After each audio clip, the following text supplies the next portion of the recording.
सबको मेरी राम राम। आप सबने राम जन्म के कारण तो सुन ही लिए। अब मैं आप सबको बताऊंगी कि राम जन्म लेकर भगवान ने क्या क्या लीलाएं की। अब आगे वो कहानी जो आप सब जानते हैं, फिर भी हम उसे बार बार सुनना चाहते हैं। हर बार हमें उसमें कुछ नया मिल जाता है।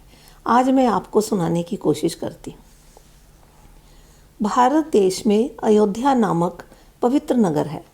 वहाँ एक राजा हुए थे जिनका नाम दशरथ था। वे बहुत गुणी और ज्ञानी राजा थे। उनके राज्य में सब सुखी थे।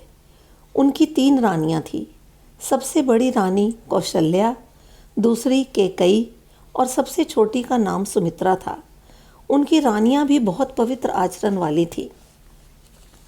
एक बार राजा के मन में विचार आया कि मेरे तो कोई संतान ही नहीं है। यह विचार आते ही राजा अपने गुरु वशिष्ठ जी के पास गए और अपने मन की बात बताई। गुरु जी ने उन्हें पुत्र कामेष्टि यज्ञ कराने को कहा। फिर श्रृंगी ऋषि ने आकर यज्ञ करवाया।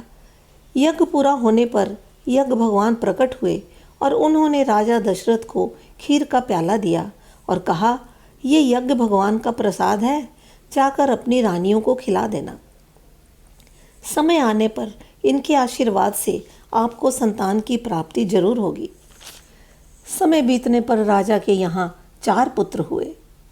बड़ी रानी कौशल्या ने 1 पुत्र को जन्म दिया, दूसरी रानी कैकेयी ने भी 1 पुत्र को और छोटी सुमित्रा ने 2 पुत्रों को जन्म दिया।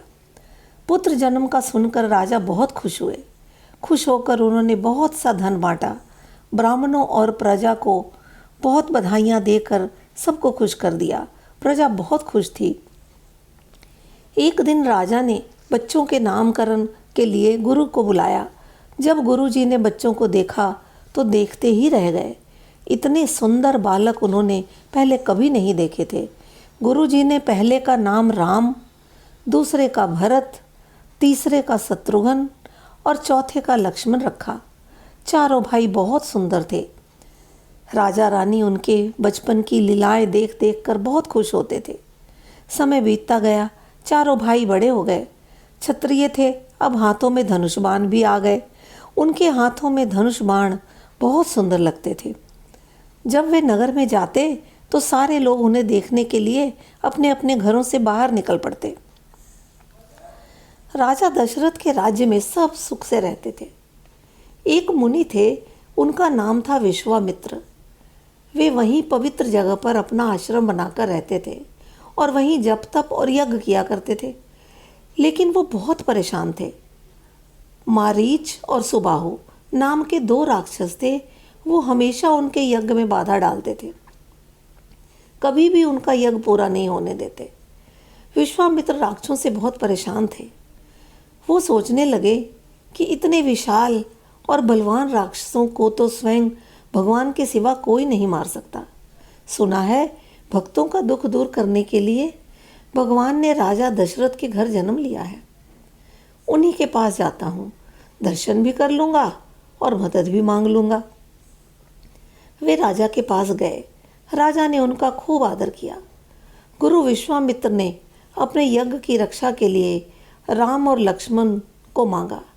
पहले तो राजा सोच में पड़ गए, पर विश्वामित्र के समझाने पर मान गए। राजा दशरथ ने मुनि के कहने पर उन्हें उनके साथ भेज दिया। राम लक्ष्मण की निगरानी में यज्ञ सफल हुआ और उन्होंने मारीच और सुबाहु को मार डाला। ब्राह्मण ऋषि सब सुखी हो गए। अब वे बिना डर के अपना जप तप यज्ञ पूजा करने लगे। राम लक्ष्मण ने सबको भय मुक्त कर दिया। आगे की कथा अगली बार। राम राम जी।